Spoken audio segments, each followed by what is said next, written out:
James Harden and the Rockets are 3-1 since Harden injured his wrist 12 days ago in Denver. Harden told reporters today he plans to play through it. Take a listen. Yeah, it'll get better, but if I keep banging it and falling on it, then it's gonna just keep going back to square one. So just gotta try to limit banging it and keeping away from any contact. Are you changing? It's kind of hard because my left hand, so I do a lot with that. You're gonna have to be running back learning to fall on your shoulder pads. For real. It's like when you get hit, it's like a stinger. Like when you got hit that in the Golden State game, it was like a numbing feeling. Yeah, you have to wait till it kind of went numb for a few minutes. So, like I said, you just gotta not try to not think about it too much. Go out there and do whatever it takes to win. Huh, interesting.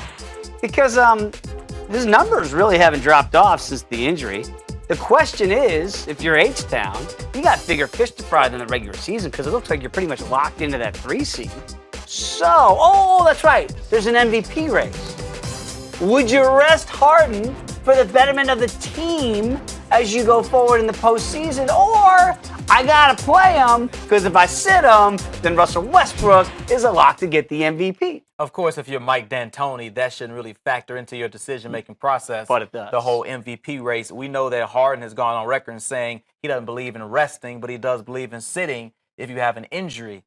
But they really don't have anything to play for because they are going to be locked into that 3 seed. Mm-hmm. But if you take James Harden out of the lineup, you're not going to win many ball games. But because they already have Ryan Anderson, one of their top shooters, he's out as well. So then who's running the show if you take James Harden out? Correct, but if it doesn't really matter down the stretch. Yeah. Right? And I get it. Mm-hmm. And I know politically you got to be out there because you're going for an MVP. He doesn't like off days, as you mentioned.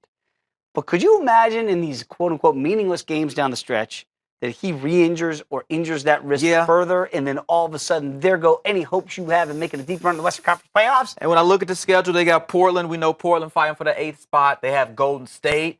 That's going to be on Friday. So these next 2 games, what I might do, I play them these next 2 games, Thursday, Friday, back-to-back. Then we have Phoenix, Denver, Detroit, Sacramento. Sit them.